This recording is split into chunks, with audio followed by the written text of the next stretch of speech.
As a championship, Formula E strives to raise awareness on environmental issues, racing for clean air and supporting the development of electric mobility. We're seeing examples of the climate crisis and how it's affecting the world every day, so many are looking for further ways to reduce their carbon footprint. And one of the simplest ways is with our food choice, cutting back the amount of meat we eat and choosing more sustainable food options. So with that in mind, I caught up with Lucas de Grassi in London in Lewis Hamilton-backed restaurant Neat to chat about it and try some meat-alternative plant-based foods.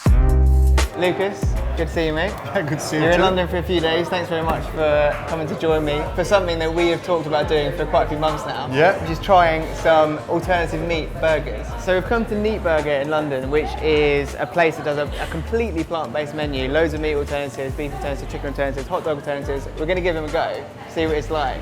Because this is becoming huge. I know it is in London. This is actually a race driver diet. Is it right? Yeah. Hot dog and a burger. Plant-based or not, it is. There we go. Well, should we get stuck in and have a go? Are you going to start on the hot dog? Yeah, let's do it.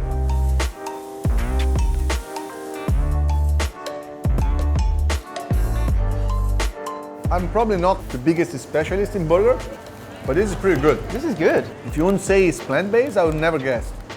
The fact that we're sitting here now eating these things which taste almost like for like what we're used to, but the emissions that are coming as a relation to this are almost non-existent. Yes. The meat industry accounts for such a huge amount of carbon emissions. Yes, So that's correct. everybody wants to do their little part, and I think maybe people overlook, or perhaps let's say they're discouraged because they think if they don't go all full vegan, full plant-based, they're not doing anything.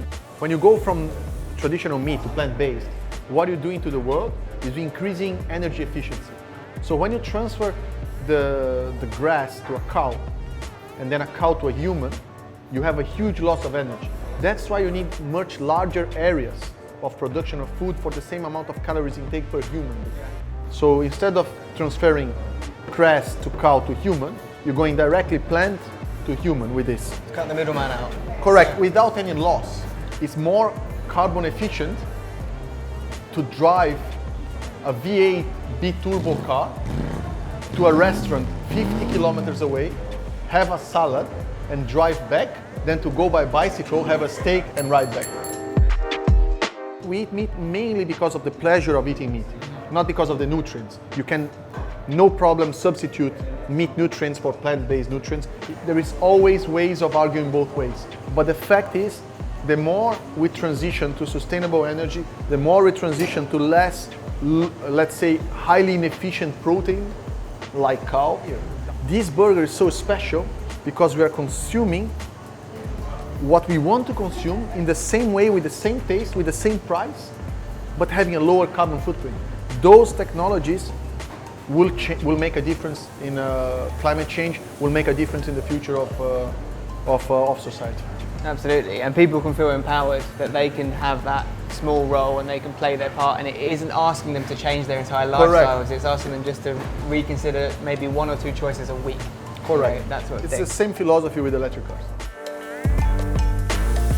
If a restaurant owner wants to use more viable products, wants to use less plastic, a racing driver, which is my case, wants to promote electric mobility, I think if everybody thinks this way, we can have again a better future without compromise. On top of being a rational decision, it's a decision which goes together with morality. If you are rational enough to understand the world, the complexity, and how climate change and air pollution is affecting everybody, and you have the option to do so, you must do it.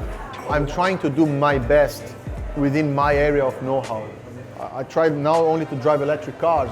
I used to buy a lot of bottled water in plastic. Now I'm trying to buy less bottles. Of course, I'm not changing the world by myself, but I'm doing what I can to try to do that. So I think that's a really interesting thing to end on, is that in a world where it seems like you can be discouraged and you can't make a difference yourself, that there are avenues where you can make a difference, and there are things that you can have a really positive benefit, reduce your carbon footprint, and have a really positive impact on climate change around the world. Lucas, thanks very much. Finally, we got the burgers done. Yeah, finally. And they tasted good. Yeah, it tastes very good, and it was too much for me.